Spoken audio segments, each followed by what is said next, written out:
Welcome to mid day debate. నేను శాలిని. 2026 మార్చి నాటికి naxalism దేశంలోనే లేకుండా చేస్తామన్న కేంద్ర మంత్రి అమిత్ షా అన్నంత పని చేస్తున్నారు. ఆపరేషన్ కగార్తో మావోయిస్టులను ఏరివేస్తున్నారు. గత 3 రోజులుగా వరుస ఎన్కౌంటర్లతో అడవులు దద్దరిల్లుతున్నాయి. పలువురు మావోయిస్టులు మృతి చెందారు. మోస్ట్ వాంటెడ్ మావోయిస్ట్ హిడ్మాను ఎన్కౌంటర్ చేశారు. దండుకారణ్యం నుంచి నగరాల్లోకి వచ్చి తలదాచుకున్న మావోయిస్టులను పోలీసులు అరెస్ట్ చేశారు. మరి ఆపరేషన్ కగార్ చివరి దశకు చేరుకుందా? దశాబ్దాల మావోయిజం చివరి మజిలీలో ఉందా? అభివృద్ధికి బాటలు వేశాం కాబట్టి ఇక నక్సలిజం ఉండదనడం సమంజసమేనా? ఇలాంటి అంశాలపై ఇవాల్టి మిడ్ డే డిబేట్లో చర్చిద్దాం. ఇక ఇవాల్టి మిడ్ డే డిబేట్లో పాల్గొంటున్నారు అనలిస్టులు బండారు రామ్మోహన్ రావు గారు, అలాగే మన్నెం కోటేశ్వరరావు గారు. నమస్తే అండి ఇద్దరికి కూడా. నమస్తే. సో మరి కోటేశ్వరరావు గారు చెప్పండి, మనం చూస్తూ ఉన్నాము కేంద్ర ప్రభుత్వం ఆపరేషన్ కగార్తో మావోయిజం లేకుండా చేయాలనే ఒక లక్ష్యం పెట్టుకుంది. మార్చ్ 26-31 వరకు మనం చూస్తున్నాం. ఇప్పటివరకు చాలామంది ఎన్కౌంటర్లు అయ్యారు మావోయిజంలో ఉన్నటువంటి పెద్ద పెద్ద నాయకులు. ఇప్పుడు హిడ్మా ఎన్కౌంటర్ని ఎలా చూస్తున్నారు సార్? మావోయిస్టులు కావచ్చు, లేదా ఇతర కొన్ని సాయుధ పోరాటం బాట పెట్టినటువంటి ఇతర వాళ్ళు కావచ్చు, ఈ రాజ్యాంగాన్ని, ఈ వ్యవస్థ మీద మాకు నమ్మకం లేదు. అందుకని మేము కోరుకున్నటువంటి సామ్యవాద వ్యవస్థను స్థాపించాలంటే ఆ సాయుధ పోరాటం ద్వారా ఇక్కడ ఉన్నటువంటి పాలకవర్గాన్ని మేము కోల్దోస్తాము అనేటువంటి సిద్ధాంతం లేదా ఆచరణతోటి 6 దశాబ్దాల క్రితం వాళ్ళు అడవులు బాట పట్టారనేది మనకు తెలిసిందే. అయితే ఇది ఆచరణలో విఫలమైనటువంటి సిద్ధాంతం అనేది ఒక్క మన దేశంలోనూ లేదా మన తెలుగు రాష్ట్రాల్లోనే కాదు, యావత్ ప్రపంచంలో కూడా మన దేశంలో ఎట్లయితే నెగ్లెక్ట్ ఉద్యమం లేదా మావో ఆలోచన విధానం పేరుతోటి ఒక తప్పుదారి పట్టినటువంటి ఉద్యమం ఎట్లా ప్రారంభమైందో అనేక దేశాల్లో అదే విధంగా, అంటే కమ్యూనిస్టు ఉద్యమంలో వచ్చినటువంటి సైద్ధాంతిక విభేదాల్లో భాగంగా మావో ఆలోచన విధానం తుపాకీ కొట్టడం ద్వారానే అధికారం అనేటువంటి నినాదంతో అనేక దేశాల్లో అనేక మంది అడవులు పెట్టారు. ఆ ఉద్యమాలన్నీ కూడా మన దేశంలో ఎట్లాగైతే విఫలమయ్యాయో అక్కడ కూడా అదే జరిగింది. ఎందుకు అంటే జనం కొంతమంది తుపాకులు పట్టుకొని అడవుల్లోకి వెళ్ళినంత మాత్రాన ఇక్కడ ఉన్నటువంటి కోట్లాది మంది జనం వాళ్ళ వెనకాల చేరేటువంటి పరిస్థితులు భారతదేశంలో ఆ రోజు లేవు, ఈ రోజు కూడా లేవు. అందువల్ల ఏ ఉద్యమం అయినా, ఏ విప్లవం అయినా, ఏ మార్పు అయినా కానీ జనం పాల్గొంటేనే, జనం సమ్మతితోనే అది జరుగుతుంది తప్ప కొంతమంది ముందుకు వెళ్ళి దూకినంత మాత్రాన ప్రాణాలు పోగొట్టుకోవడం, విలువైనటువంటి జీవితాలను త్యాగం చేయడం తప్ప మరొకటి కాదనేది ఒకటి. ఇప్పటికి వచ్చేసరికి మన దేశంలో ఆపరేషన్ కగార్ పేరుతోటి వచ్చే ఏడాది మార్చి నాటికి మొత్తం మావోయిస్టులతో సహా సాయుధ నక్సలైట్ల బృందాలన్నింటినీ కూడా మేము ఏరేస్తామని చెప్పేసి కేంద్ర ప్రభుత్వం ప్రకటించింది. దానికి ఆపరేషన్ కగారు ఇతర అనేకమైనటువంటి ఆపరేషన్స్ ని అమలు జరుపుతూ ఉంది. దానిలో భాగంగానే ఇప్పుడు జరుగుతున్నటువంటి పరిణామాలు. దీనికి 2 ప్రధానమైనటువంటి కారణాలు మనకి కనిపిస్తున్నాయి. ఒకటి, ఈ మావోయిస్టులు లేకపోతే సాయుధ నక్సలైట్ల నుంచి జనం దూరం కావడం ఒకటి. రెండోది, మిలిటరీ, పోలీసు, పారామిలిటరీ వీళ్ళ దగ్గర ఆధునికమైనటువంటి ఆయుధాలు బాగా సమకూరటం, కమ్యూనికేషన్ వ్యవస్థలు గతంతో పోలిస్తే, అంటే ఈ ఉద్యమం ప్రారంభమైనటువంటి 5-6 దశాబ్దాల నాటితో పోలిస్తే ఇప్పుడు కమ్యూనికేషన్ వ్యవస్థలు అనేటువంటివి చాలా బాగా పెరిగాయి. రెండవది, దళాలను ఎక్కడికక్కడికి పంపించడానికి అవసరమైనటువంటి లాజిస్టిక్స్ కూడా గతంతో పోలిస్తే చాలా మెరుగుపడ్డాయి. అన్నిటికంటే ముఖ్యం ఏంటంటే ఈ 2 పరిణామాలు ఒక ప్రధానమైనటువంటి అంశం. రెండోది, ఈ ఉద్యమంలోకి చేరేటువంటి వాళ్ళ యొక్క సంఖ్య కూడా క్రమక్రమంగా తగ్గిపోతా ఉంది. గడిచినటువంటి 25-30 సంవత్సరాల కాలంలో మన దేశ యువతలో వచ్చినటువంటి మార్పు అంటే కెరీరిజం పట్ల పెరిగినటువంటి ఆసక్తి కావచ్చు, లేదా వివిధ రాజకీయ సామాజిక పరిణామాల కారణంతో ఇటువంటి వాటి పట్ల ఆకర్షితులయ్యేటువంటి వాళ్ళ సంఖ్య కూడా తగ్గిపోతున్నది. ఇలా రకరకాల కారణాలతోటి వెనుకపట్టు పట్టిన తర్వాత కూడా రియలైజ్ కాకుండా కొంతమంది సాయుధ పోరాటమే శరణ్యం అనేటువంటి పేరుతోటి పోతున్నారు. పక్కనే ఉన్నటువంటి నేపాల్లో జరిగినటువంటి పరిణామాలను కూడా ఈ దేశంలో ఉన్నటువంటి సాయుధ బృందాలు పరిగణలోకి తీసుకున్నట్టుగా మనకైతే కనపడదు. అక్కడ మావోయిస్టు, ఇక్కడ మన దేశంలో మావోయిస్టు లాగానే నేపాల్లో మావోయిస్ట్ నాయకుడిగా ఉన్నటువంటి ప్రచండ ఆయుధాలను వదిలి జనజీవన స్రవంతిలో కలిసి ఎన్నికల్లో పోటీ చేసి ప్రధానమంత్రిగా కూడా పనిచేసినటువంటి తీరు మనకు తెలిసిందే. అయితే అక్కడ జరిగినటువంటి పరిణామాలు వాటిని వేరే సందర్భంలో అక్కడ మంచి చెడ్లు ఏమిటనేది మనం మాట్లాడుకోవచ్చు. కానీ పోలిక ఇక్కడ మావోయిస్టులకి అక్కడ మావోయిస్టులకి సరైనటువంటి పోలికలే ఉన్నాయి. వాళ్ళు ముందుగా ఆయుధాలు విడిచిపెట్టారు. ఇక్కడ ఉన్నటువంటి వాళ్ళు కొంతమంది విడిచిపెడుతున్నారు, కొంతమంది అదే పద్ధతికి కట్టుబడి ఉండటంతో ఈ ఎన్కౌంటర్లు అనేవి సాగుతున్నాయి. ఇది ఒకవైపు అయితే, రెండో వైపు మనం చూడాల్సినటువంటి అంశాన్ని కూడా మనం విస్మరించకూడదు. ఎందుకు నక్సలైట్ ఉద్యమం ఎందుకు విస్తరించింది? అది అడవుల్లో ఉన్నటువంటి ఆదివాసీలు లేకపోతే అటవీ ప్రాంతాల్లో ఉన్నటువంటి సామాన్య జనాన్ని ఎందుకు ఆకర్షించింది అని చూసుకున్నప్పుడు, ఆ ప్రాంతాల్లో వారి మీద జరిగినటువంటి దోపిడీ, వారి ఉత్పత్తులని చౌకగా కొట్టేయటం, లేదా వారికి అవసరమైనటువంటి సరుకుల్ని అధిక ధరలకు అమ్మటం, రెండోది అన్నింటికి మించి అనేక రకాల అణచివేత అనేటువంటిది దానికి దోహదం చేసింది. మరి ఈ ఎవరైతే మేము మావోయిస్టులను అణిచివేస్తాము, నక్సలైట్లను అణిచివేస్తాము అని చెప్తున్నారో, ఈ అమిత్ షా గారు కావచ్చు, లేకపోతే మన బండి సంజయ్ గారు కావచ్చు, వీళ్ళందరూ కూడా మరి అందుకు దారి తీసినటువంటి పరిస్థితులను మేము వచ్చే ఏడాది మార్చి 31 నాటికి మేము సరిచేస్తాము అని ఎందుకు చెప్పట్లేదు అనేటువంటిదే ప్రశ్న. ఎప్పుడైతే అణచివేత, దోపిడీ లేకపోతే ఇలాంటి పీడన ఉంటాయో, మావోయిస్టులు కాకపోతే మరొక పేరుతోటి కొత్త ఉద్యమాలు పుట్టుకురావడానికి అవకాశం ఉంటుంది. అందుకని ఈ సాయుధ పోరాటం మార్గంగా ఎంచుకున్నటువంటి వాళ్ళని, లేదా రాజ్యం మీద తిరుగుబాటు చేస్తున్నటువంటి వాళ్ళని మీరు అణిచివేస్తున్నారు. వాళ్ళు దానికి ప్రతిగా కొన్ని దాడులు చేసి వాళ్ళు కూడా కొంతమందిని చంపేస్తున్నారు. అందుకని రెండు తప్పే ఆ విధంగా చూసుకున్నప్పుడు. మరి ప్రభుత్వంగా ఒక బాధ్యత ఉంటుంది. మావోయిస్టులకు ఎలాంటి బాధ్యత లేదు, కానీ ప్రభుత్వానికి ఒక బాధ్యత ఉంది. గిరిజనుల్ని లేదా అటవీ ప్రాంతాల్లో ఉన్నటువంటి వాళ్ళ దోపిడీ నుంచి రక్షించాల్సినటువంటి బాధ్యత ఉన్నది. దాని గురించి ఎందుకు మాట్లాడలేదు?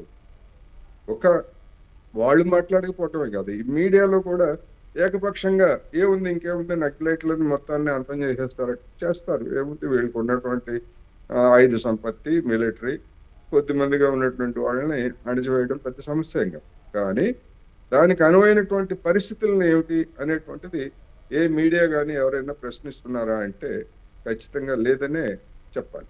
అందుకని ప్రభుత్వం ముందున్నటువంటి తన కర్తవ్యాన్ని కూడా రేపు ఆగస్టు 31 నాటికి అటవీ ప్రాంతాల్లో ఉన్నటువంటి దోపిడీని అంతటిని కూడా అంతం చేయాల్సినటువంటి బాధ్యత కూడా ఉంది. నక్సలైట్లనే కాదు, దోపిడీని కూడా అంతం చేయాలి. లేకపోయేట్లయితే మరొక రూపంలో మరొక తిరుగుబాటు, మరో విధమైనటువంటి ఉద్యమాలు తలెత్తుతాయి. రైట్. రామ్మోహన్ రావు గారు, కోటేశ్వరరావు గారి అభిప్రాయాన్ని పూర్తిగా ఏకీభవిస్తూ అదనంగా కొన్ని విషయాలు చెప్పదలుచుకున్నాను. వీడియో మాత్రం ఆఫ్ చేయకండి సార్, స్క్రీన్ మనకి డిస్టర్బ్ కరెంట్ పోయి వచ్చిందమ్మా, అందుకని చెప్పండి సార్. కోటేశ్వరరావు గారు చెప్పిన దాంతో పూర్తిగా ఏకీభవిస్తూనే అదనంగా రెండు విషయాలు మనం చేస్తాను. ప్రజాస్వామ్యంలో హింసకు తావులేదు, హింస తప్పే. కానీ ప్రైవేట్ హింసకు రాజ్య హింసకు తేడా ఉంది, దాన్ని గమనించట్లేదు ఎప్పుడు రాజ్యం కూడా. ఇప్పుడు ఇవాళ బీజేపీ ఉండొచ్చు, ఇంతకుముందు కాంగ్రెస్ ఉండొచ్చు. కాంగ్రెస్ జాతీయ పార్టీలు రెండే కదా మొత్తం దేశం మీద రాజ్యం వెళ్ళినాయి కనుక మావోయిస్టుల అణచివేత, కానాడు పీపుల్స్ వారి వాళ్ళ మావోయిస్టు ఇంకే పేరు పెట్టుకున్నా వీళ్ళని అణచివేతకు మాత్రం అప్పటి నుంచి ఇప్పటిదాకా ఒకే మొరటి పద్ధతి అవలంబిస్తున్నాయి ఈ ప్రభుత్వాలు. ఎప్పుడు కూడా మావోయిజాన్ని అంతం చేసినాం, నక్సలిజాన్ని అంతం చేస్తాం, 31 మార్చి అన్న మాటలు ఇవన్నీ కూడా ఉత్తర కుమార పదాలు మొదలెట్టాలి. అసలు సమాజం స్థితిగతి ఇలాగే ఉండి సంపద కేంద్రీకృతమై సంపద ఒకే చోటికి చేరి పేదవాడు పేదవాడుగా ఉండి పెద్దవాడు పెద్దవాడికి పోయి రాజకీయ నాయకులు అనైతికంగా అడ్డగోలు సంపాదన చేసుకుంటుంటే దీన్ని ప్రశ్నించాల్సిన ప్రజలు మూగబోతుంటే వాళ్ళు ఏదో పద్ధతిలో నిరసన వ్యక్తం చేస్తారు. తప్పు. యాక్చువల్ గా ఆయుధం బట్టి వాళ్ళు కూడా వ్యక్తి నిర్మూలన అనే సిద్ధాంతం మావోయిస్టులు పెట్టుకోవడం తప్పే, ఇది కూడా తప్పే అన్న. వ్యక్తి నిర్మూలన చేసినంత మాత్రం సిద్ధాంతం పోదు కదా. ఇక్కడ కూడా అంతే. ప్రభుత్వం కూడా ఆలోచించాల్సింది ఏంటంటే అక్కడ వ్యక్తి నిర్మాణం చేస్తే అది కూడా పోదంటున్నాను నేను కదా. ఇవన్నీ మనం చూస్తున్న అర్థమవుతుంది ఏంటంటే మనకి వాళ్ళ పెద్ద ఎత్తున ఈ మనకు మన వ్యక్తుల హననం జరిగే పరిస్థితి చూస్తుంటే ఆపరేషన్ కాగార్ అనే పేరు మీద ఒక మనిషిని చూస్తే మనకు పైనుంచి ఏది ఇవాళ పశువులాగా అంటే మన మేకల మందలను చంపినట్టు పైనుంచి బాంబులు వేసి చంపే ప్రయత్నం చూస్తుంటే మనకు ఇది రాజ్యహింస చాలా పెద్దది అనిపిస్తుంది నాకైతే. మీరు అన్నట్టు పరిస్థితులు మారాలి కానీ పరిస్థితులు మార్చకుండా వీళ్ళు వాళ్ళు చేస్తున్న పని ఏమిటి? 31 మార్చి కాదు, తర్వాత కూడా మళ్ళీ పుట్టుకొస్తారు. సామాజిక ఆర్థిక రాజకీయ సమస్యగా చూస్తారు. దీన్ని కేవలం ఒక వ్యక్తి నిర్మూలన, వాళ్ళ వ్యక్తి నిర్మూలన, మీరు కూడా ప్రభుత్వం కూడా వ్యక్తి నిర్మూలన అంటే వాళ్ళు కాకపోతే రేపు కాకపోతే ఎల్లుండి నడుస్తూనే ఉంటుంది. కాకపోతే ఈ దొంగాట ఎట్లయిపోయిందంటే ఒకనాడు సిద్ధాంతం మైదాన ప్రాంతంలో ఉన్న పరిస్థితి నేను చూశాను. నక్సలైట్ల ఏరియాలో అనేక ఇంటర్వ్యూలు నిర్వహించాను. మైదాన ప్రాంతంలో ఉండేవి. మా ఊరు పక్క నుంచి 3 కిలోమీటర్లు పోతే పోలీసులు పోలేకపోయారు, మేము వెళ్ళేవాళ్ళం. అందుకని నేను ఏమంటున్నానంటే ఆనాడైనా మైదాన ప్రాంతాల నుంచి మెల్లమెల్లగా ఇప్పుడు అడవుల్లో నుంచి పూర్తిగా అంతర్ధానమై మళ్ళీ అర్బన్ నక్సలైట్లుగా మనకు ఇక్కడికి వస్తున్న సందర్భం చూసాం. నిన్న చూసాం కదా, హిడ్మా ఎన్కౌంటర్ చూసాం. మరి మిగతా వాళ్ళు ఎక్కడ దొరికారు? మనకు కాకినాడలో, విజయవాడలో, ఆటోనగర్లో దొరికారు. అంటే ఏమవుతుంది? ఎవరికి తెలియకుండా ఉండాలంటే నగరాల్లో బతుకు అన్నట్టు నగరాల్లో వాళ్ళు బతుకుతున్నారు చూస్తున్నాం. నగరాల్లో బతుకుతున్నారు. నగరం నుంచే సానుభూతి ఎక్కువ లభిస్తుంది వాళ్ళ, అంటే ఎవరికి తెలియకుండా ఉండే పరిస్థితులు చూసుకుంటే. అట్లా చూస్తే మనకి ఇవాళ దేశవ్యాప్తంగా ఒక చర్చ జరగాల్సిన అవసరం ఉంది అంటున్నాను. తిరుపతి టు పశుపతి అంటే పశుపతిలో మారింది. తిరుపతి అంటే మనకు ఆంధ్రప్రదేశ్, పశుపతి అంటే మనకు నేపాల్ వరకు రెడ్ కారిడార్ నిర్మిస్తామనుకున్న బీరాలు వెలికిన వీళ్ళు ఆ సాయుధ పోరాటం నమ్ముకుంటే ఆగమైపోయినారు. ఎప్పుడు కూడా ప్రభుత్వం అంటే రాజ్యం కంటే గొప్ప వ్యవస్థ ఏది లేదు అంటున్నాను. రాజ్యం చాలా గొప్పది. అంటే గొప్పదంటే మంచిది అంటలేదు నేను. రాజ్యం ముందు దేశాలే ఆగమైనట్టు మన 4వ ఆర్థిక శక్తిగా 4వ సైనిక శక్తిగా మనం ఉన్నప్పుడు రేపు పొద్దున ఈ మావోయిస్టులు లెక్క కాదు కదా అంటున్నాను. కానీ సమస్య ఏంటంటే మతతత్వ తీవ్రవాదాన్ని వేరుగా చూడాలి, మనకు వామపక్ష తీవ్రవాదాన్ని వేరుగా చూడాలి. వామపక్ష తీవ్రవాదానికి మంచి చెడు ఒక సిద్ధాంతం ఏడుస్తుంది. ఆ సిద్ధాంతంలో తప్పులు ఉండవచ్చు, వ్యక్తి నిర్మూలన తప్పు కావచ్చు. కానీ వాళ్ళు కోరుతున్న సమాజం ఏదైతుందో, వాళ్ళు ఆశిస్తున్న ఆశయాలు ఏవైతుందో అవి చేయాల్సిన బాధ్యత రాజకీయ నాయకుడిది కాదా అంటున్నాను. ఒక రసం అనిపిస్తుంది ఒక్కోసారి వాళ్ళు ఉంటే బాగుంటుంది అనే పరిస్థితి కూడా ఇవాళ మధ్యతరగతి లేకుంటే వీళ్ళల్లో పేద వర్గాలు ఎందుకు ఉంటుంది అంటే ఈ రాజ్యం దోపిడీ అంతకంటే పెద్దది ఉంది. వాళ్ళు నష్టపరిచారు, గిరిజనులు చంపారు, అనవసరంగా హత్యలు చేశారు, కొన్నిసార్లు ఇన్ఫార్మర్ పేరు మీదుగా రకరకాలు చేశారు, పొట్టకూటి కోసం పోలీసులు అయిన వాళ్ళు కూడా చంపారు. కానీ పోలీసుల పోరాటానికి అటుపక్క మావోయిస్టుల పోరాటాన్ని ఒకే త్యాగంగా లెక్కగట్టలేం. పోలీసులు కూడా ప్రాణాలే కావట్లేదు నేను. కానీ పోలీసుల ప్రాణాలు జీతం కోసం వీళ్ళు పనిచేస్తే జీవితాల కోసం వాళ్ళు పనిచేశారు కదా. ప్రజల జీవితాల కోసం వాళ్ళు పనిచేస్తున్నారు. తప్పు మార్గమే కావచ్చు, లక్ష్యం గొప్పది, మార్గం తప్పు. కానీ మాత్రం ఏమంటారంటే ఎంత మంచి లక్ష్యం పెట్టుకున్నా మార్గం తప్పు అయితే ఫెయిల్ అవుతామని. అదే జరిగింది. ఇప్పుడు మార్గం తప్పది. సాయుధ రైతాంగ పోరాటం ఒకనాడు అవసరం, ఇవాళ సాయుధ పోరాటం అవసరం లేదు. ప్రజాస్వామ్య స్రవంతిలో కలవాలి. మల్లోజు కోటేశ్వరరావు గారు నిన్నే మళ్ళీ ఒక స్టేట్మెంట్ ఇచ్చారు, ఇవాళ అనుకుంటాను ఇచ్చారు. ఏమని అంటే నేను మారాడు మీరు కూడా రండి అంటున్నారు. ఆయన రివిజనిస్ట్ అంటున్నారు వీళ్ళందరూ కూడా.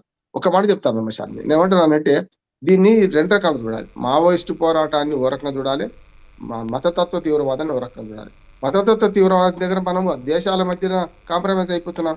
ఇవాళ అమెరికా ఊరుకోమంటే మనం యుద్ధం చాలిస్తాం, అమెరికా ఊరుకోమంటే మనం ఏమో సింధూరు ఆపేస్తాం. ఇప్పుడు కాదు, ఆనాటి ఇందిరాగాంధీ నుంచి ముందు మోడీ గారి వరకు అమెరికా ప్రోద్బలం ఏదైనా జరిగి గట్టిగా ప్రయత్నిస్తే మన పాకిస్తాన్ దొంగ దెబ్బతీస్తున్నప్పుడల్లా మనం కొంత ముందుకు పోతున్నాం, కొంత వెనక్కి వస్తున్నాం. మంచో చెడ్డో పాకిస్తాన్ ఆక్రమించుకునే సందర్భం వచ్చింది, మనకి ఎందుకు రాలేదు అంటున్నాను నేను. మన సామ్రాజ్యవాదం వ్యతిరేకంగా కావచ్చు, ఏ రకంగా కావచ్చు. మొన్నటిదాకా 71లో ఇంతకుముందు 71 లాహోర్ దాకా తరిమి కొట్టి మనం చేసుకోవాలి. POK మనం స్వాధీనం చేసుకోలేకపోతున్న ప్రజలు అడుగుతున్నారు కదా. అక్కడికి వచ్చేవరకు సంప్రదింపులు చర్చలు అంటున్నాం. ఇక్కడ ఎందుకు చర్చలు కావద్దు అంటున్నాను. గతంలో చర్చల సందర్భంలో నేను రిపోర్టర్గా ఉన్నాను. గతంలో రాజశేఖర రెడ్డి గారి చర్చల సందర్భంలో కొంచెం మంచి జరిగింది. కానీ కొన్నిసార్లు వాళ్ళు వ్యతిరేకమైన సందర్భాలు కూడా చెప్తాను. రెండో కోణం కూడా ఉంది, కాదంటలేను నేను. గతంలో మన చెన్నారెడ్డి గారు వచ్చినప్పుడు దాన్ని ఒకసారి దాన్ని ఫ్రీగా విడిచిపెడితే వాళ్ళు మన అంతకంటే దుర్మార్గం చేసే సందర్భాలు చూసినాం, కాదంటలేదు. కానీ ఇక్కడ జరగాల్సింది ఏంటంటే రాజ్య హింసను వేరుగా చూడాలి, మన ప్రజా హింసను, ప్రైవేట్ హింసను వేరుగా చూడాలి. నక్సలైట్ల పోరాటం ఏదైతే దేనికోసం ఆశయాల కోసం, ఆశయాలు కరెక్టు, కానీ మార్గం ఎంచుకునేది తప్ప, ఆ మార్గం తప్పు అంటున్నాడు. ఆ మార్గం తప్పైనంత మాత్రాన వాళ్ళని చంపుకుంటూ పోతామంటే ఎట్లా అంటున్నాడు. ఇప్పుడు నిజంగా ఇవాళ నిన్న మొన్న అరెస్ట్ చేసిన వాళ్ళందరూ కోర్టుకు హాజరుపరచండి. అందుకనే ఇవాళ మెల్లమెల్లగా అడవుల్లో కూడా మద్దతు లేకుండా పోతుంది. నియో రిచ్ పెరుగుతున్నారు, మధ్యతరగతి పెరుగుతున్నారు. గతంలో ఒక్క పైసా, కిలోమీటర్ పైసా వేస్తే ఆర్టీసీ, నేను చెన్నారెడ్డి గారు ఆ రోడ్డు మీద మనకు జూబిలీ బస్ స్టేషన్ మీద అడ్డం పడుకున్నాం. ఇప్పుడు పైసా కాదు 10 రూపాయలు వచ్చిన ఉద్యమాలకు వస్తున్న ఎవరైనా వస్తలేరు కదా. అంటే పరిస్థితులు మారినాయి, ఆర్థిక స్థితిగతులు మారినాయి, మధ్యతరగతి పెరిగినరు. ఇప్పుడు పాత పద్ధతి చింతకాయ పచ్చలాగా అదే ఉద్యమాన్ని నమ్ముకొని అదే పద్ధతిలో తుపాకీ కొట్టడం ద్వారా రాజ్యాధికారం సాధిస్తామనేది తప్పుడు మార్గం. తుపాకీ కొట్టడం కాకుండా బ్యాలెట్ ద్వారా సాధిద్దాం. బ్యాలెట్లో తప్పులు ఉన్నాయి, లంచాలు ఉన్నాయి, ఇక్కడ రాజకీయ నాయకులు దోచుకుంటారు, లంచాలతో అధికారులు దోచుకుంటారు. ఈ రోజు పెరుగుతుందంటే అది కూడా పెరుగుతుంది, కాదంటలేదు నేను. పోరాట పటిమ మెల్లమెల్లగా యువతలో తగ్గుతుంది. యువత కొన్ని ఆశయాల కోసం పనిచేసిన మా కోటేశ్వరరావు గారు, మేము మనకు ఇతర మిత్రులు వచ్చారు, వాళ్ళందరిలాగా ఇప్పుడు లేదు, పరిస్థితి లేదు, కృష్ణానంద గారు లేదు ఇప్పుడు అంటున్నాను. ఈ పరిస్థితులకు తగ్గట్టుగా ఉద్యమ రూపాన్ని మార్చుకోవాలి. వాళ్ళు ఉద్యమ రూపాన్ని మార్చుకోకుండా ఇంకా 1942 ఉద్యమ రూపాన్ని అట్లే ఉంచుకుంటూ మేము చంపుకుంటూ పోతాం అంటే ఏమవుద్దంటే, వాడు అఫెన్స్ చేస్తున్నట్టు మీరు డిఫెన్స్ లో ఉండాలి, మీరు అఫెన్స్ చేస్తే వాడు డిఫెన్స్ లో ఉండాలి. రాజ్యము కొంతమంది పౌరుల మధ్య ఈ పోరాటంలో సామాన్య ప్రజలు నలిగిపోతున్నారు. ఇది కరెక్ట్ కాదు. ఇప్పటికైనా సరే ప్రజాస్వామ్యయుతంగా పోరాటాలకు సిద్ధంగా అండి మనకి పిలిపివ్వాల్సిందే. మావోయిస్టులు లొంగిపోవాల్సిందే. వాళ్ళు ప్రజాస్వామ్య పోరాటం ద్వారానే ప్రజా పోరాటం నిలవండి. మీరు ఎంతో చైతన్యంతో అక్కడికి పోయినరు, చైతన్యంతో బయట ప్రజలను చైతన్యం చేసే ప్రయత్నం రండి. దానికి అందరం ప్రజాస్వామ్యవాదులందరూ సహకరిస్తాం, ప్రజాస్వామిక పోరాటాలకు మాత్రమే. ఇటువంటి దొంగ దెబ్బ తీయడం, వాళ్ళు తీసినా మీరు తీసినా, మీ మధ్యన పోలీసులు చనిపోవడం లేకుంటే పౌరులు చనిపోవడం చేస్తున్నారు కనుక ఇది సరైన పోరాటం కాదు. వాళ్ళు ఖచ్చితంగా ప్రజాస్వామ్య జీవన సవంతిలోకి రావాలి. నేపాల్ లాగా మీరు అధికారం రండి, ఎవరొద్దు అంటున్నారు. నిజంగా చెప్తే మీ మాట కొంత విలువ ఉంటుంది అప్పుడన్నా, ఇప్పుడు విలువ ఉండదు. మీరు చెప్పే అవకాశాలు లేవు కదా. ఒకనాడు ఓటేసిన వాడిని చేయి నరికేస్తామని మీరే అన్నారు కదా. ఎన్ని పార్టీలు ఇవాళ ప్రజాస్వామ్య జీవన సమితిలోకి వచ్చినాయి. పోరాటం సాయుధ రైతాంగ పోరాటం చేసిన, భూమి కోసం, భుక్తి కోసం, విముక్తి కోసం చేసిన పోరాటం నుంచి అప్పటి కమ్యూనిస్ట్ పార్టీ నిషేధిత పార్టీ మరి ప్రజాస్వామ్య జీవన సమితిలో రాలేదా? సిపిఎం తర్వాత సిపిఎం వచ్చిన తర్వాత ఎంఏలో ఎన్నో వర్గాలు వచ్చినాయి. కనుక మీరు సమాజాన్ని విశ్లేషించడంలో విఫలమవుతున్నారు. అర్ధ భూస్వామి, అర్ధ వలస, అర్ధ పెట్టుబడి సమాజం అని ఇప్పటికీ అంటున్నారు. అవన్నీ మారిపోయినాయి. ఆనాటి పరిస్థితి లేవు. మనకు పరిస్థితులు కూడా ఎట్లా ఉన్నాయంటే శాలిని గారు, అటుపక్క ఇటుపక్క చూస్తే ఆనాడు శత్రువు స్పష్టంగా కనపడేవాడు, ఇప్పుడు శత్రువు స్పష్టంగా కనపడు. ఆనాడు బ్లాక్ అండ్ వైట్ లో మనకు కార్మికుడు యజమాని ఉండేవాడు, పారిశ్రామికవేత్త, అట్లాగే ఒక రైతు కూలి, ఒక భూస్వామి ఉండేవాడు. ఇప్పుడు అది లేదు. ఇవాళ మొత్తం అంతా కనపడిన చెయ్యి ఏదో నాటకం ఆడిస్తున్నది. మొత్తం ప్రపంచం అంతా కుగ్రామంగా మారిన తర్వాత, సామ్రాజ్యవాదం విస్తరించిన తర్వాత, ఎల్పిజి వచ్చిన తర్వాత ఇంకా పాత చింతకాయ పచ్చడి పట్టుకొని మేము తుపాకుల ద్వారా రాజ్యాధికారాన్ని సాధిస్తాము, మా రాజ్యరహిత సమాజం సాధిస్తామంటే తప్పు. అట్లానే వాళ్ళు చేస్తున్న లక్ష్యాలు ఏవైతే సమాజము, ఆర్థిక అసమానత లేకుండా ఉండాలి, భూమిని పంచాలి, ఉత్పత్తి వనరులు ఒకరి చేతిలో ఉండొద్దు, ఉత్పత్తి కారకాలు ఒకరి చేతిలో ఉండదు, ఇది కరెక్ట్ అంటున్నాడు. వీటికి సాధించాల్సిన అంశం ఏది? ఇవాళ ప్రజాస్వామిక పోరాటం ద్వారా సాధిద్దామా, లేకుంటే ఇంకా అట్లాగే పోదామంటే అట్లా పోతే ఇట్లా చచ్చిపోతాం. అందుకని నేను లేదు, ఇవాళ ప్రజాస్వామ్య జీవన సమితిలో కలవాలి, కలిసి పోరాడదాం, ప్రజాస్వామ్యం అందరం మీతో కలిసి ఉంటామంటున్నాను నేను. రైట్. అలాగే అనలిస్ట్ కృష్ణాంజనేయులు గారు కూడా జాయిన్ అయ్యారు, వారితో మాట్లాడదాం. నమస్తే అండి కృష్ణాంజనేయులు గారు. నమస్తే అండి. రామ్మోహన్ రావు గారికి కూడా నమస్కారం. ఇంకెవరన్నా ప్యానల్లో ఉన్నారా? రైట్. అలాగే సార్, మరి ముగిసిన మోస్ట్ వాంటెడ్ నేత శకం హిడ్మా ఎన్కౌంటర్, ఒకప్పుడు ఆయనను మరి కూంబింగ్లో వెళ్ళిన ప్రతిసారి కూడా అతని దొరకాలని సాయుధ బలాలు కోరుకునేది. దాంతోపాటుగా ఆయన ఎరకు మేము దొరకకూడదని కూడా సాయుధ బలగాలు గట్టిగా కోరుకునేది. అలాంటిది ఇవాళ ఆయన ఎన్కౌంటర్ చేయబడ్డాడు అంటే దీన్ని ప్రజా సంఘాలు వ్యతిరేకిస్తున్నాయి సార్. హిడ్మాను పట్టుకొనే కాల్చి చంపారు, విచారణ జరపాలి అని. మరి ఇది బూటకపు ఎన్కౌంటర్ అని కూడా ఇవాళ అంటూ ఉన్నారు. మరి దీనిపై మీరేమంటారు? కోటేశ్వరరావు గారికి కూడా నమస్కారం. హిడ్మా సంబంధించినటువంటి అంశము, అదేవిధంగా మొత్తం మావోయిస్ట్ పార్టీకి సంబంధించినటువంటి ఉద్యమం పరిస్థితి, అదేవిధంగా కేంద్ర హోంశాఖ మంత్రి అమిత్ షా ఒక స్పష్టమైనటువంటి ప్రకటన చేసి ఉన్నారు. ఆడియో కొంచెం డిస్టర్బ్ వస్తుంది సార్. ఇప్పుడు వినపడుతుందండి? వినిపిస్తుంది, డిస్టర్బెన్స్ వస్తుంది.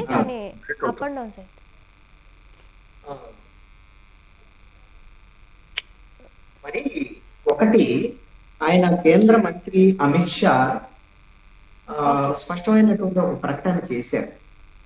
ఏ ప్రకటన అంటే, ఆపరేషన్ కగారు మార్చి 2026కి ముగుస్తుంది, ఇంకా ఆపరేషన్ కగారు సక్సెస్ అయినట్టే అనేటువంటి అంశాన్ని ప్రకటన చేశారు. అంటే ఇక్కడ 4 నెలల్లో ఆపరేషన్ కగారు ముగుస్తుంది అని అంటే అర్థం ఏంటి అంటే, మావోయిస్ట్ పార్టీకి సంబంధించినటువంటి ఇక మొత్తము సమూలంగా మావోయిస్ట్ పార్టీని తుడిచిపెట్టబోతున్నాము అనేటువంటి ఒక ప్రకటన. ఇది వాస్తవంగా జరుగుతున్నటువంటి పరిణామాలు కూడా అందుకు అనుగుణంగానే ఉన్నాయి. ఇది ఆపరేషన్ కగారు అయితే సక్సెస్ అయినటువంటి మాట. వాళ్ళ ప్రకారంగా చూసినప్పుడు కూడా ఆ విధంగా సక్సెస్ అయినటువంటి పరిస్థితి. కీలకమైనటువంటి నేతలు కొంతమంది లోటుబాటు, కొంతమంది అరెస్ట్ వ్యవహారం ఇవన్నీ జరుగుతున్నటువంటి పరిణామ క్రమంలో దాదాపుగా ఇక మావోయిస్ట్ పార్టీకి సంబంధించినటువంటి యాక్టివిటీ అనేటువంటి అంశంలో ఇక తుది దశకి వచ్చింది అని ఖచ్చితంగా చెప్పొచ్చు. తర్వాత ఏమన్నా రూపురేఖలు వాళ్ళు మార్చుకొని ఏమైనా ఉద్యమం చేస్తే అది వేరే అంశం. ఈ ఉద్యమం అయితే, సాయుధ పోరాట ఉద్యమం అయితే మాత్రం కొన్ని నెలల్లో ముగియబోతోంది అని మాత్రము ఇప్పుడు జరుగుతున్నటువంటి పరిణామాలను బట్టి మనకి అర్థమవుతున్నటువంటి అంశం. మావోయిస్ట్ పార్టీ జాతీయ కార్యదర్శి, ప్రధాన కార్యదర్శిగా ఉన్నటువంటి దేవుజీ అండ్ చీఫ్, బహుశా నాకు తెలిసి అయితే దేవుజీ కూడా పోలీసుల యొక్క అదుపులోనో, పోలీసుల యొక్క వాళ్ళకి సమాచారం తెలిసినటువంటి పరిస్థితుల్లోనూ ఆయన కదలికలను కూడా ఆల్రెడీ పసిపెట్టి ఆయన యొక్క కదలికల్ని గమనించేటువంటి స్థితిలో ఈ రోజున పోలీసులు ఉన్నారని ఆ విధమైనటువంటి మావోయిస్ట్ పార్టీ కీలక నేత దేవుజీ అంటే వాళ్ళ ప్రధాన కార్యదర్శి రేపు మాపో లేకపోతే కొద్ది రోజుల్లోనో అరెస్టో, ఎన్కౌంటరో, లొంగుబాటు, ఈ మూడింటిలో ఏదో ఒక వార్త కూడా చూడబోతున్నాం అనేటువంటి నేను అనుకుంటున్నాను. ఇది నా ఊహో లేకపోతే నేనేదో జ్యోతిష్యం చెప్తున్నటువంటి అంశాలు కాదు. ఎందుకు ఈ మాట చెప్తున్నానంటే, మొన్న ఇక్కడ విజయవాడ అదే విధంగా ఈ చుట్టుపక్కల ప్రాంతాల్లో అరెస్ట్ చేసినటువంటి వాళ్ళలో కీలకమైనటువంటి వాళ్ళు ఎవరు అని అంటే ఒక 7 నుంచి 9 మంది ఈ దేవుజీకి సెక్యూరిటీగా ఉన్నటువంటి వాళ్ళందరూ అరెస్ట్ అయ్యారు. అంటే ఆయనకు భద్రత కల్పించేటువంటి వాళ్ళు, ఆ సెక్యూరిటీ ఉండేటువంటి అటువంటి వాళ్ళ అరెస్టులు, అదేవిధంగా ఇంకొక వైపున ఎడ్మాయర్. ఈ జరిగిన నేపథ్యంలో దేవుజీ కదలికలు భద్రతా బలగాలకు తెలియవు అని అనుకోవాల్సినటువంటి పని. దానికి ఒక సమయం కోసం బహుశా వీళ్ళు వేచి చూస్తున్నారని నేను అనుకుంటున్నా. అది అరెస్టా, లొంగుబాట, ఎన్కౌంటర్, దానికి సంబంధించిన వాళ్ళు ప్రణాళికలు రూపొందించుకుంటారు. ఇది నాకున్న పరిశీలన ప్రకారంగా నేను చెప్తున్నటువంటి అంశాలు. రెండవది, ఎడ్మా ఎన్కౌంటర్కి సంబంధించినటువంటి విషయంలో మీరు ఫేక్ ఎన్కౌంటర్ వ్యవహారం వీటి మీద మాట్లాడారు. ఎడ్మా ఎన్కౌంటర్ ఎక్కడైతే జరిగిందో దానికి 4 కిలోమీటర్ల దగ్గరలోనే ఈ రోజున ఉదయం తెల్లవారుజామున కూడా మరి ఒక ఎన్కౌంటర్ జరిగింది అని ఆంధ్రప్రదేశ్ ఇంటెలిజెన్స్ చీఫ్ మహేష్ చంద్ర లబ్దా చేసినటువంటి ప్రకటనకు సంబంధించినటువంటి అంశం. దాంట్లో ఎవరున్నారు ఏంటి అనేటువంటిది బహుశా మళ్ళీ ఇంకా అఫీషియల్ గా వెల్లడించలేదు. మరి ఈ విధంగా ఎడ్మా ఎన్కౌంటర్ అంటే ఒక రకంగా మావోయిస్ట్ పార్టీలో గెరిల్లా వార్ఫేర్ అనేటువంటిది చాలా కీలకమైనది. అంటే మాటు కాసి శత్రువు మీద దాడి చేసేటువంటి యుద్ధతంత్రం, దాని గెరిల్లా వార్ఫేర్ అంటారు. ఆ గెరిల్లా వార్ఫేర్ ద్వారా అలాగా శత్రువులు అంటే పోలీసు బలగాలు లేకపోతే భద్రతా బలగాలు ఎవరైతే వీళ్ళ మీద దాడికి వస్తున్నారో వాళ్ళని కాపు కాసి వాళ్ళని చంపేయటం, అంటే క్లైమోర్ మైన్స్ పెట్టడం, ల్యాండ్ మైన్స్ పెట్టడం, భద్రతా బలగాల వాహనాలను పేల్చేయటం, ఇలాంటి దాడుల్లో దిట్ట ఈ విధమైనటువంటి ఈయన ఎడ్మా. అందుకనే వీళ్ళకి భద్రతా బలగాలకు ఆయనకంటే ఖచ్చితంగా కోపం. మీరు గమనిస్తే ఇక్కడ ఆంధ్ర ఒరిస్సా బోర్డర్లో బలిమెలలో అక్కడ నది నుంచి ఒక లాంచీలో వెళ్తున్నటువంటి పోలీసుల మీద ఒడ్డు నుంచి అప్పుడు నక్సలైట్లు కాల్పులు జరిపినటువంటి ఒక ట్రాప్ వేసి కాల్పులు జరిపినటువంటి నేపథ్యంలో 33 మంది భద్రతా బలగాలకు సంబంధించి వచ్చాయి. ఇలాంటి అనేకమైనటువంటి క్రూరమైనటువంటి దాడులకి ఈ హెడ్మా నేతృత్వం వహించారు అనేటువంటిది పోలీసుల యొక్క వాళ్ళ దగ్గర ఉన్నటువంటి సమాచారం. అందుకనే నాకు తెలిసి ఆయన లొంగుబాటుకో లేకపోతే ఆయన అరెస్ట్కి అయితే నాకు తెలిసి ఎవరికి అంగీకరించడం లేదు అనేటువంటి పోలీసులు వైపు అరెస్ట్ కాదు, రెండే ఆప్షన్స్. అందరికి ఆల్రెడీ దండకారణ్యంలో కీలకమైనటువంటి ప్రాంతాలను భద్రతా బలగాలు చుట్టుకుంటే ఆపరేషన్ కాదని ఆల్రెడీ కీలకమైనటువంటి నేతల అరెస్టులు జరుగుతున్నాయి, అదేవిధంగా ఎన్కౌంటర్ రూపంలో చనిపోతారు ఉన్నటువంటి వాళ్ళ సమాచారం. వాళ్ళకు ఉన్నటువంటి ఆప్షన్ ఏమిటి అంటే ప్రభుత్వాలకు అంటే పాలకులకి పోలీసులకి వాళ్ళ దగ్గర ఉన్నటువంటి సమాచారాలు అందించటము, వాళ్ళ హైడౌట్స్ కు సంబంధించినటువంటి సాయుధాలకు సంబంధించినటువంటి డంప్స్ కు సంబంధించినటువంటి సమాచారం ఇవ్వటము, ఈ విధమైనటువంటి సమాచారం ఇచ్చినటువంటి వాళ్ళకు లొంగుబాటుకు సంబంధించినటువంటి వెసులుబాటు ఇచ్చేటువంటి పరిస్థితులు భద్రతా బలగాల వైపు నుంచి ఉండొచ్చు అని నేను అనుకుంటున్నాను. అలా లేదు అని అంటే ఖచ్చితంగా అది ఎన్కౌంటర్కి దారి తీసేటువంటి పరిస్థితులు, ఎన్కౌంటర్ రూపంలో వాళ్ళని చంపేసేటువంటి పరిస్థితులు ఉన్నాయని అనుకుంటున్నాను. ఇవన్నీ కూడా వాస్తవమైనటువంటి ఎన్కౌంటర్లా కాదనేటువంటిది ఈ చర్చ ఎప్పుడు అయిపోయింది. వాస్తవమైనటువంటి ఎన్కౌంటర్లే ఉండటం లేదు అనేటువంటి దాని మీద ఇలాగ చనిపోయినటువంటి పరిస్థితులు గతంలో ప్రజలు ప్రజా సంఘాలు రెస్పాండ్ అయ్యాయి. ఎందుకు అంటే ఎన్కౌంటర్ అంటే ఏంటి, దాని అర్థం బాహాబాహి పోరాటం. ఇద్దరు తుపాకులు ఉన్నటువంటి వాళ్ళు ఎదురెదురు కాల్పులు జరుపుకుంటే దాన్ని ఎన్కౌంటర్ అంటారు. మరి ఇద్దరు కాల్పులు జరుపుకున్నప్పుడు ఇద్దరికి రెండు వర్గాలకి గాయాలు జరగటం అనేది సహజమైన పరిణామం. సరే, అప్పర్ హ్యాండ్ ఉండేటువంటి వాళ్ళకి తక్కువ ప్రాణ నష్టం ఉంటుంది, అవతలకి ఎక్కువ ప్రాణ నష్టం. కనీసంగా మీరు ఎక్కువ ఎన్కౌంటర్లు కింద చూస్తే పోలీసులకి భద్రతా బలగాలు ప్రాణ నష్టం లేకుండా మొత్తం నక్సలైట్లే చచ్చిపోతూ ఉంటారు. కాబట్టి ఈ ఎన్కౌంటర్లు ఏంటి, దీని వ్యవహారం ఏంటని అందరికీ తెలిసిన బహిరంగ రాసింది. ఈ విషయాల మీద ప్రజలు గొడవ పెట్టట్లేదు, అదేవిధంగా ప్రజా సంఘాలు మాట్లాడకుండా ఈ రోజున పాలకులు అదేవిధంగా పోలీసు వ్యవస్థ ఇవన్నీ కూడా అందరూ భయపెట్టినటువంటి పరిస్థితులు ఉన్నాయి. ఒక రకంగా కోర్టుల నుంచి కూడా ఈ విషయాల్లో అంత పెద్ద సపోర్టు, ఈ విధమైనటువంటి అగ్ని వ్యవహారాలకు సంబంధించినటువంటి విషయాల్లో కోర్టుల నుంచి కూడా అంత మద్దతు చనిపోయినటువంటి నక్సలైట్ వైపు నుంచి వాళ్ళ కుటుంబాల వైపు నుంచి రావటం లేదు అనేటువంటిది బహిరంగ రహస్యమైనటువంటి విషయాలు. అందుకనే ఈ ఎన్కౌంటర్లకు సంబంధించినటువంటి అంశం ఇప్పుడు పెద్ద వార్తలుగా ఉండట్లేదు. అది నకిలీ ఎన్కౌంటరా మామూలు ఎన్కౌంటరా అనేటువంటి విషయం కూడా పెద్ద చర్చ ఉండట్లేదు.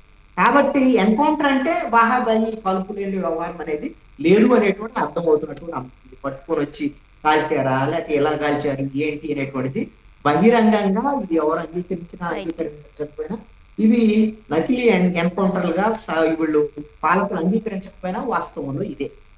ఇప్పుడు హెడ్మా ఎన్కౌంటర్ ఏమి ఇప్పుడు కొత్తదేం కాదు, ఇలాంటి వచ్చిన అనేకమైన ఎన్కౌంటర్ ఆ పార్టీ కీలక నేతలకు సంబంధించిన దండకారణ్యంలో జరిగినటువంటి ఎన్కౌంటర్లు కూడా ఇది అసలు కదలలేనటువంటి స్థితిలో ఉన్నటువంటి ముసలి స్థానంలో ఉన్నటువంటి 70వ దశకంలో అంటే 70 ఏళ్ళు ఉన్నటువంటి వృద్ధులను కూడా అలాంటి వాళ్ళను కూడా ఎన్కౌంటర్ పేరుతో ఇప్పుడు చంపేసినటువంటి పరిస్థితి కూడా ఉన్నాయి. అంటే పూర్తిగా నాయకత్వాన్ని ఇటు లొంగుబాట లేకపోతే చంపేయటం అంటే ఇక పూర్తిగా నామరూపాలు లేకుండా చేయాలి మావోయిస్ట్ పార్టీ ఉద్యమాన్ని అనేటువంటి విషయంలో అందుకనే ఆపరేషన్ కగారు తీసుకొచ్చినటువంటి పరిస్థితి. కాబట్టి హెడ్మా ఎన్కౌంటర్ ఇది ఫేక్ అది ఇది అనేటువంటి విషయాలు ఇప్పుడు అంత పెద్ద మాట్లాడుకోవాల్సినటువంటి విషయాలు ఈ సందర్భంలో కాదేమోనని నా అభిప్రాయం. అంతే, ఇది ఎప్పుడూ అయిపోయింది.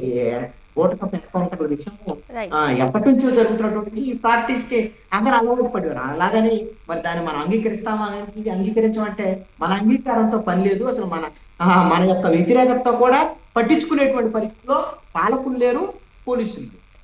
ఎందుకు అని అంటే ఈ విధంగా వాళ్ళని ప్రశ్నించేటువంటి స్థాయిలో సమాజం లేకుండా చేయగలిగినటువంటి పరిస్థితిలో పాలకులు ఉన్నారు. కాబట్టి ఈ విధంగా జరుగుతుంది. మిగిలినటువంటి దేవుజీ దగ్గర నుంచి కీలకమైనటువంటి నేతలంతా కూడా ఈ భద్రతా బలగాల సర్వేలెన్స్ లోనే ఉన్నారు అని నేను అనుకుంటున్నాను.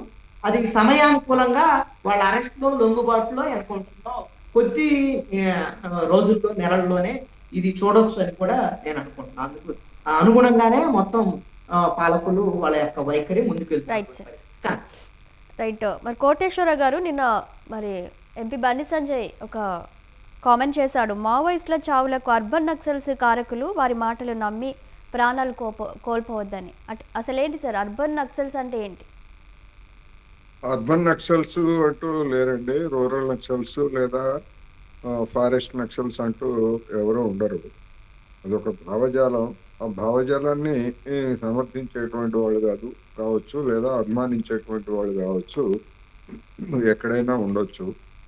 అయితే అలాంటి వాళ్ళలో కొంతమంది ఆయుధాలు పట్టుకున్నటువంటి వాళ్ళు అడవుల్లో ఉంటున్నారు, ఆయుధాలు పట్టుకున్నటువంటి వాళ్ళు పట్టణాల్లో ఉంటున్నారు. అందుకని వాళ్ళ మీద దాడి చేయడానికి ప్రభుత్వం లేదా కొంతమంది సృష్టించినటువంటి పదజాలమే అర్బన్ నక్సల్స్ అనేటువంటిది తప్ప ప్రత్యేకంగా అర్బన్ రూరల్ ఫారెస్ట్ అనేటువంటిది అట్లాంటిది ఏమి ఉండదు.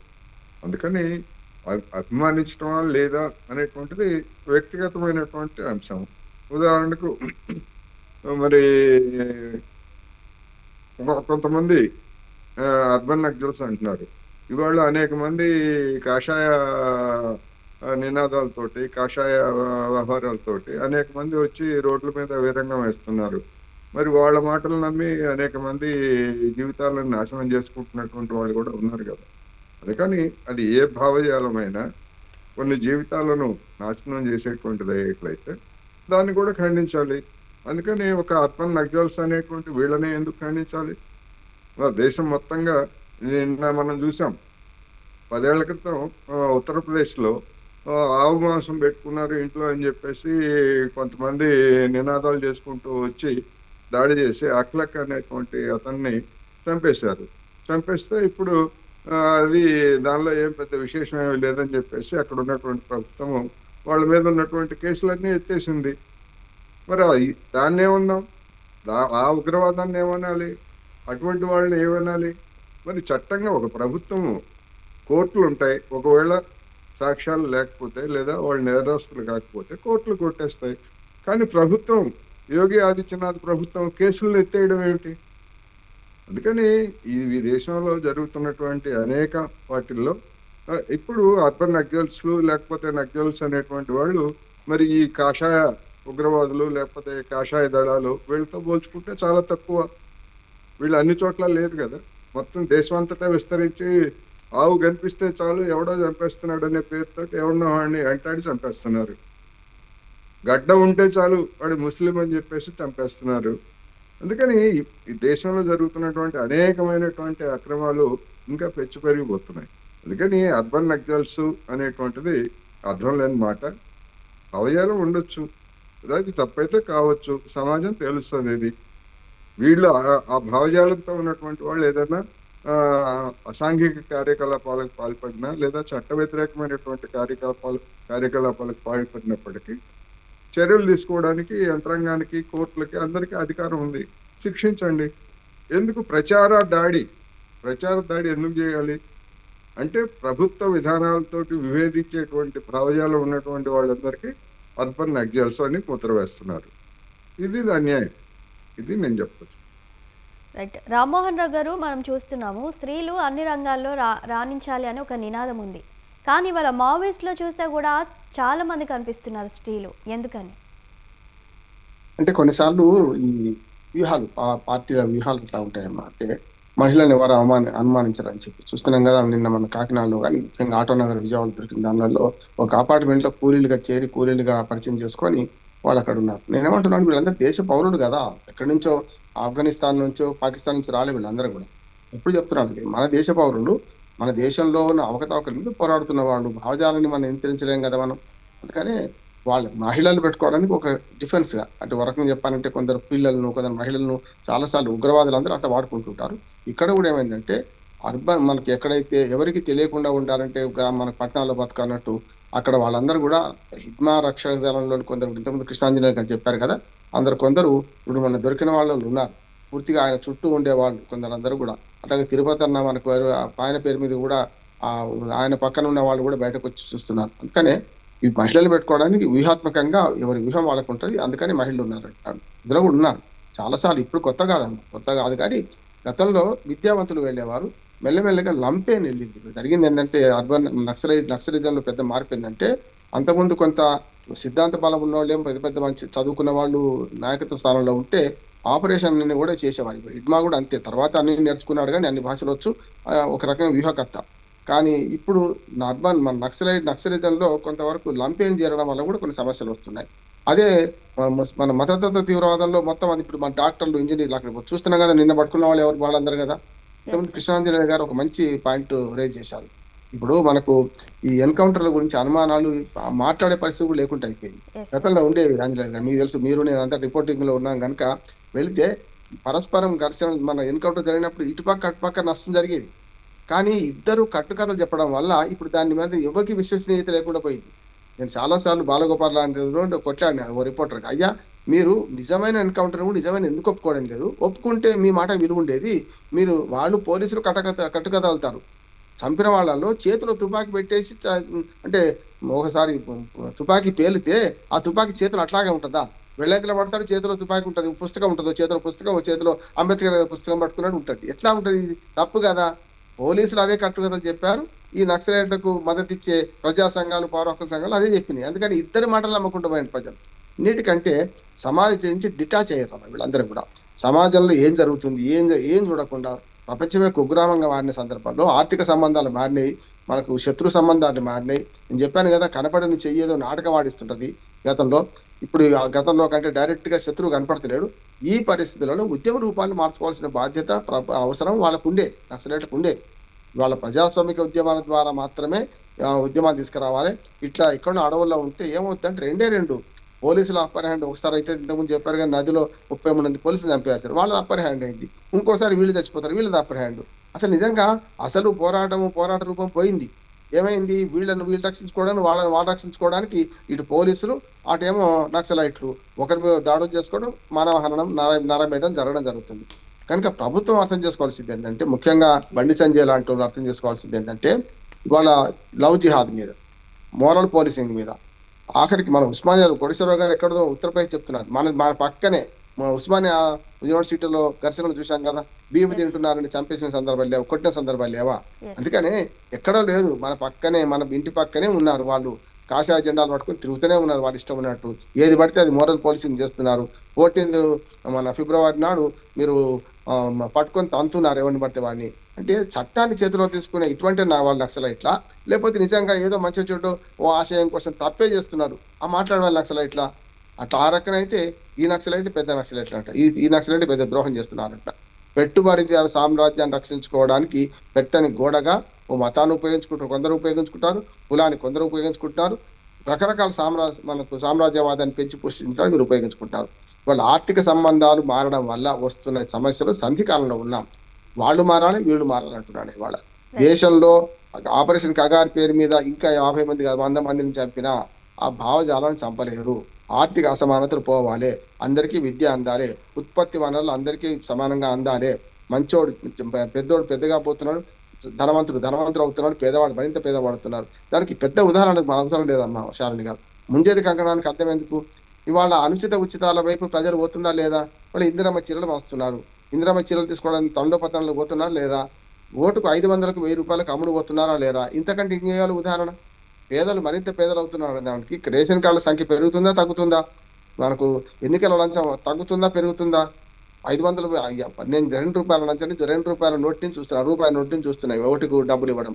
ఇవాళ 2000 నోటు కూడా చెల్తలేదు కదా, అయిపోయింది కదా, చెల్తలేదు. 2000 ఇస్తే కూడా ఎవడు ఓటేస్తలేడు, వేసేవాడికి వేస్తున్నాడు. అందుకనే పేదలు మరింత పేదలుగా మారి, పెద్దలు మరింత పెద్దలుగా మారి, ఆర్థిక అసమానతలు ఉన్నంత కాలం ఇటువంటి ఉద్యమాలు ఏదో రూపంలో వస్తుంటాయి. నక్సలిజం రూపంలో రావాల్సిన అవసరం లేదు, ఏదో రూపంలో వస్తుంటాయి.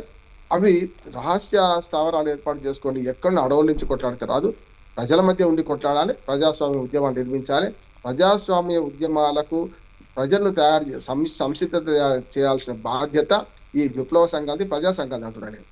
2 మాటలు చెప్పి ముగిస్తాను. ఇవాళ మీకు జరుగుతుంది ఏంటంటే, ఏదైనా ఒక ప్రజా ఉద్యమం నిర్మించాలంటే చాలా కష్టం. గతంలో 100 మంది అంటే నేను ఈజీగా సమీకరించేవాడిని. ఇవాళ మనంతా ఇందులో మాట్లాడుతున్నాం, 10 మంది సమీకరించడానికి చాలా కష్టం. 50 ఫోన్లు చేయాల్సి వస్తుంది. ఏమైనా 10 మంది కూర్చొని మీటింగ్, పబ్లిక్ మీటింగ్, మన చిన్న ఒక మీటింగ్ పెట్టుకుందామంటే, చర్చా వేదిక పెట్టుకుందామంటే ఎందుకైంది ఇవాళ అంటే, ప్రజల పోరాట రూపం మారిందా అంటే రూపాలు మార్చుకోవాల్సిందే. ఇవాళ అన్ని రకాల వసతులు వచ్చినాయి.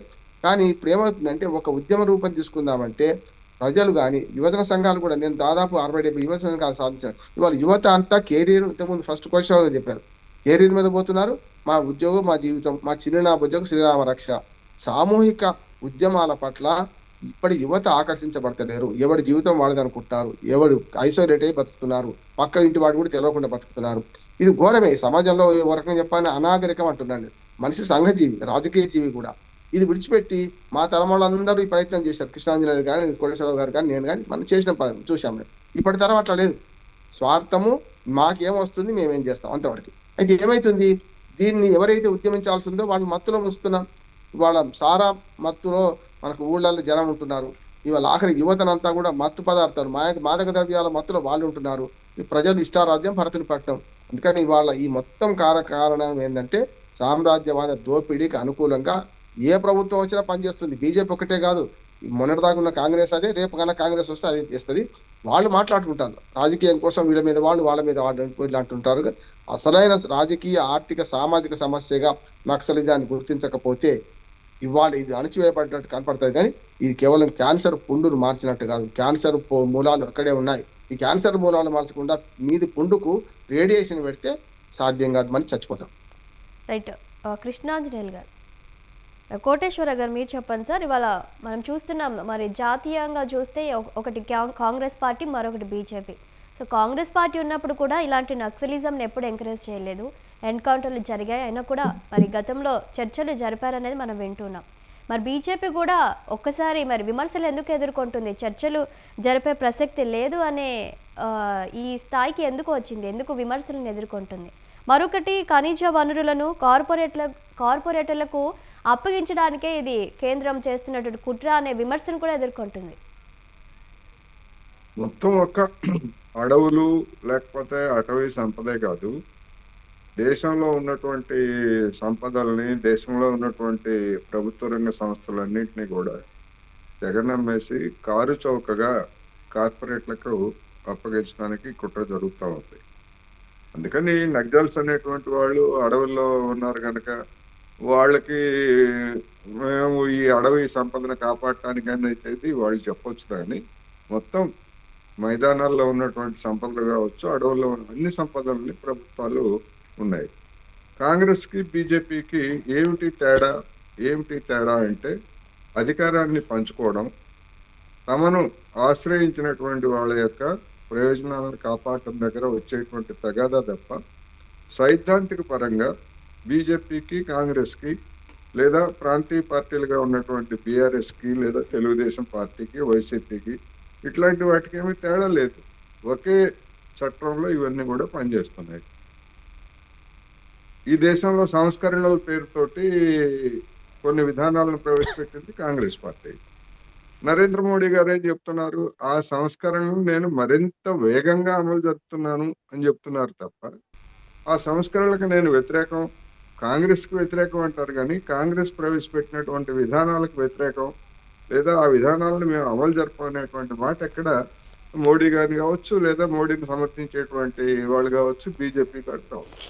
అందుకని వాళ్ళకి వచ్చినటువంటి పంచాయతీ ఎక్కడంటే అధికారాన్ని పంచుకోవడం, తమను ఆశ్రయించినటువంటి వాళ్ళని క్రోనీ క్యాపిటలిజం అంటున్నారు కదా, ఆశ్రిత పెట్టుబడిదారులు, ఆశ్రిత భూస్వాములు, ఆశ్రిత వ్యాపారులు, ఇట్లాంటి వాళ్ళ కోసం వచ్చినటువంటి తగాదాలు.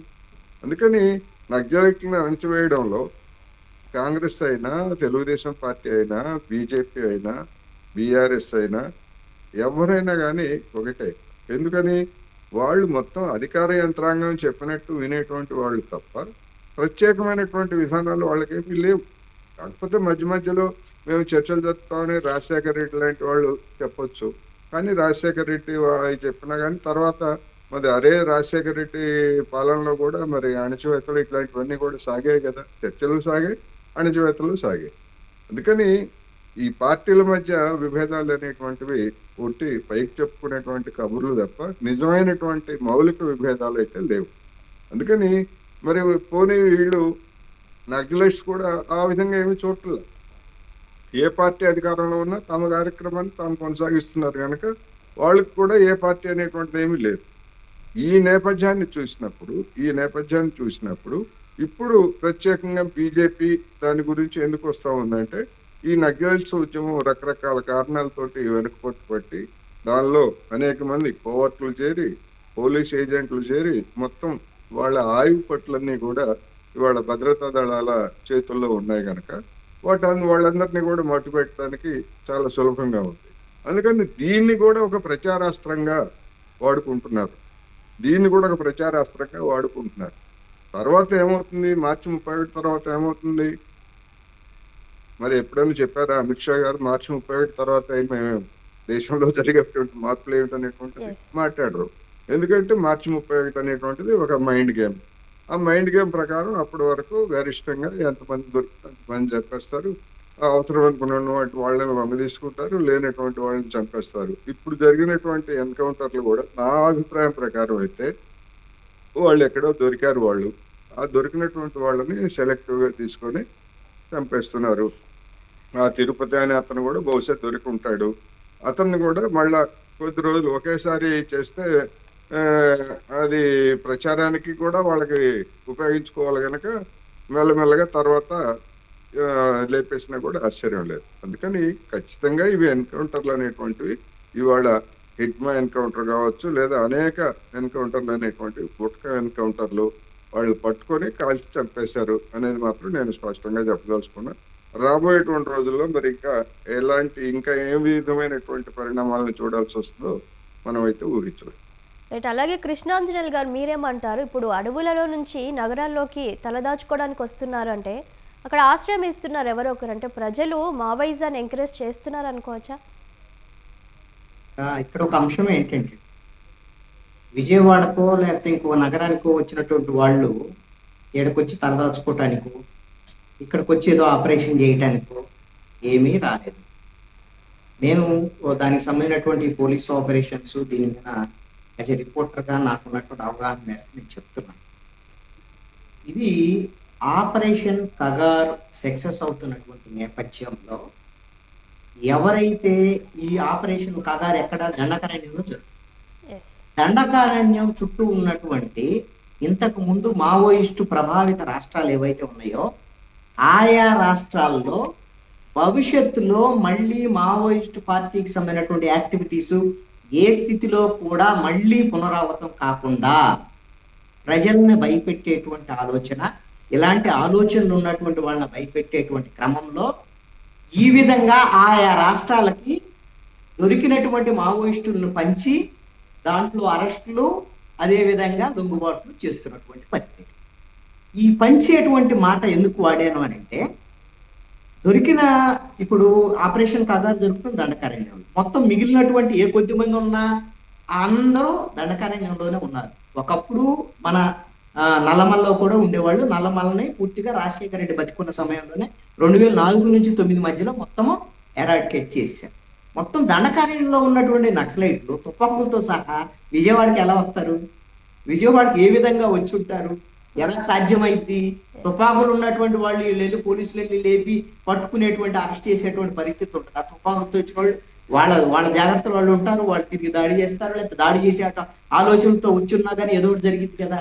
కాబట్టి ఇదంతా కూడా ఈ ప్రాంతం ఒకప్పుడు నక్సలైట్లకు సంబంధించినటువంటి విషయంలో బలంగా ఉన్నటువంటి ప్రాంతం ఆంధ్ర ఒరిస్సా బోర్డరు, అదేవిధంగా ఆంధ్రప్రదేశ్ నల్లమల చుట్టూ ఉన్నటువంటి జిల్లాలు వీటికి సంబంధించినటువంటి అంశం.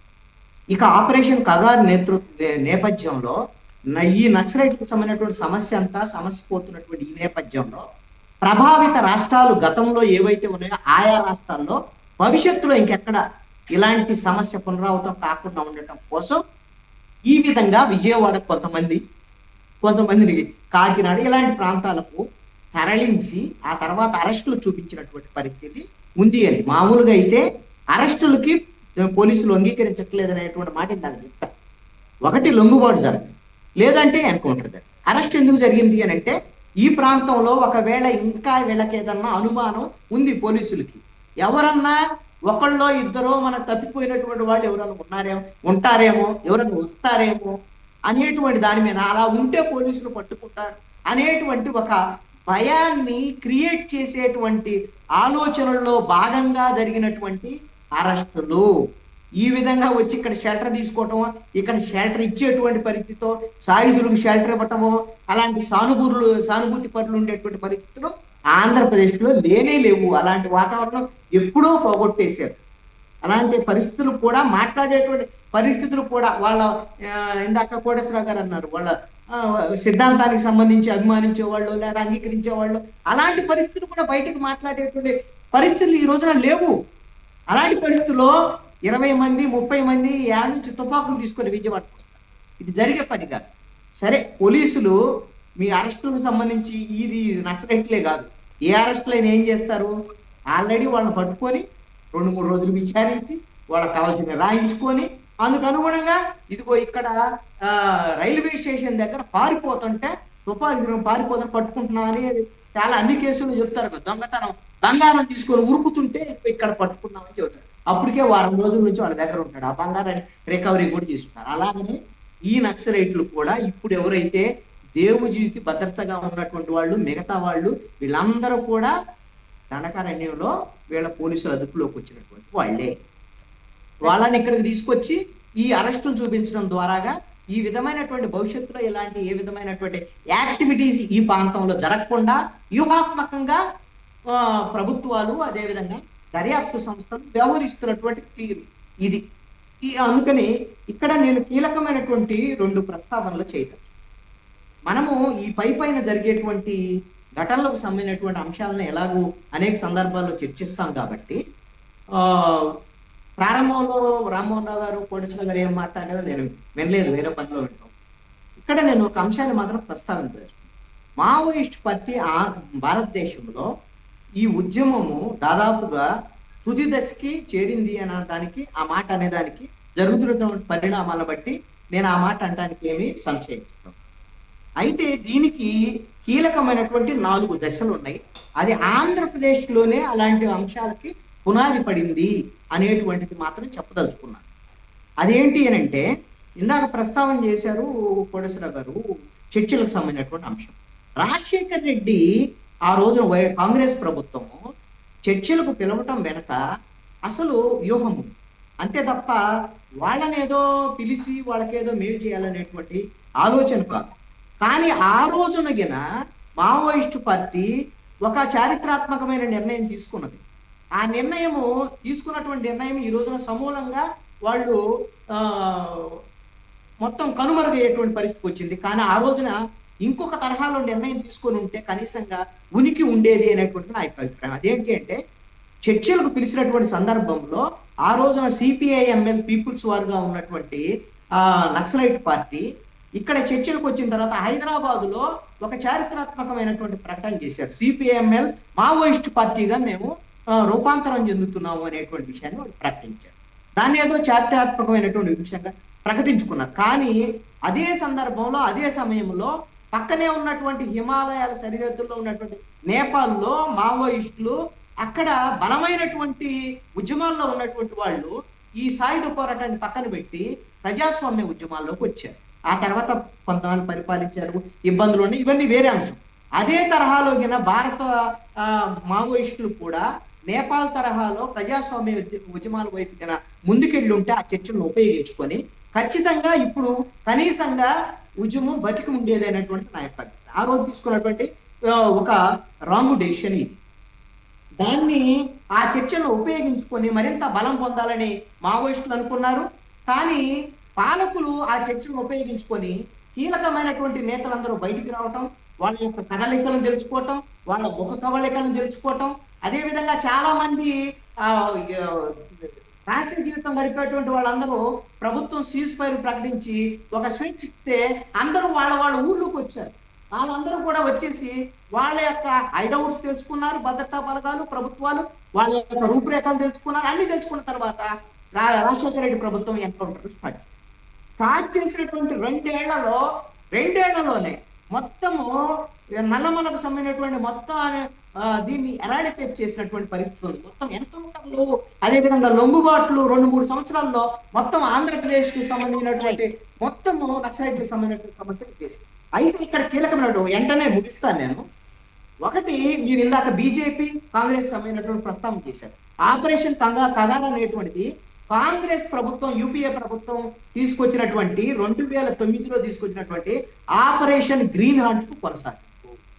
ఆపరేషన్ గ్రీన్ హాంట్ ను కాంగ్రెస్ ప్రభుత్వమే, కేంద్ర ప్రభుత్వము దండకారణ్యం కేంద్రంగా దండకారణ్యం చుట్టూ ఉన్నటువంటి రాష్ట్రాల్లో మొట్టమొదటిసారి కాంగ్రెస్ ప్రభుత్వం అప్పుడు ప్రారంభించింది. కేంద్ర ప్రభుత్వం మన్మోహన్ సింగ్ నేతృత్వంలో ఆపరేషన్ గ్రీన్ హాంట్ ద్వారాగా నేవీ మన ఎయిర్ ఫోర్స్ కు సంబంధించినటువంటి విమానాలను ఉపయోగించడం, అదేవిధంగా సైనిక విమానాలను కూడా ఈ బలగాలని దించడానికి, ఆ దండకారణ్యంలో దించడానికి ఉపయోగించినటువంటి పరిస్థితి ఆ రోజున మొదలైంది. ఆ 2009లో మొదలైనటువంటి ఆపరేషన్ గ్రీన్ హంట్ కొనసాగింపే ఇప్పుడు ఆపరేషన్ కగా. ఈ రెండు ప్రభుత్వాలు కూడా ఖచ్చితంగా బీజేపీ కాంగ్రెస్ రెండు, ఇప్పుడు సిపిఐఎంఎల్ మావోయిస్ట్ పార్టీ అంటే కమ్యూనిస్ట్ పార్టీయే కదా. కమ్యూనిస్ట్ పార్టీలో వాళ్ళ యొక్క విధానం తుపాకులతో పోరాటం చేయడం అనేది వాళ్ళ విధానం అంతే. అలాంటి కమ్యూనిస్ట్ పార్టీలకి ఈ రెండు పార్టీలు వ్యతిరేకమే, బీజేపీ కాంగ్రెస్. కాబట్టి మావోయిస్ట్ పార్టీని అంతమొందించేటువంటి క్రమంలో కాంగ్రెస్ పార్టీ పునాదులు వేసింది బలంగా. ఆ తర్వాత బీజేపీ ఇప్పుడు దాన్ని పూర్తి స్థాయిలో తుదముట్టించింది. దీంట్లో ఇంకొక కీలకమైనటువంటి ఘట్టం, కాంగ్రెస్ ప్రభుత్వమే ఛత్తీస్గఢ్ లో మహేంద్ర కర్మ నేతృత్వంలో ఒక గిరిజనుల నుంచి మావోయిస్టుల మీద తిరుగుబాటు కోసం సల్వాజూడు అనేటువంటి ఒక సంస్థను ఏర్పాటు చేసి గిరిజనులందరికీ కూడా ప్రభుత్వాలే తుపాకులు ఇచ్చేసి వాళ్ళు ఒక సివిల్ వార్, అంటే అక్కడ ఉండేటువంటి గిరిజనులు తుపాకులతో పోరాటం చేసేటువంటి స్థితిని కాంగ్రెస్ పార్టీ టైంలో పునాదులు వేసింది. కాబట్టి ఇవన్నీ తప్పుల వల్ల మావోయిస్ట్ పార్టీ ఇప్పుడు సరిదిద్దుకునేటువంటి పరిస్థితి లేదు. తన ఉద్యమాన్ని తుపాకులు వదిలిపెట్టి ఇంకొక ప్రజాస్వామ్యంతో వైపు పోయేటువంటి పరిస్థితిలో కూడా లేదు. వాళ్ళు తుది ప్రకటన చేసేటువంటి పరిస్థితిలో కూడా మావోయిస్ట్ పార్టీ ఉందని కూడా నేను అనుకున్నాను. రైట్. మరి ఇవాళ మిడ్ డే డిబేట్లో పాల్గొన్నటువంటి రామ్మోహన్ రావు గారికి, కోటేశ్వరరావు గారికి, కృష్ణాంజనేయులు గారికి అందరికి కూడా థ్యాంక్ యూ అండి. ఇది వాళ్ళ మిడ్ డే డిబేట్. చూస్తూనే ఉండండి స్వతంత్ర.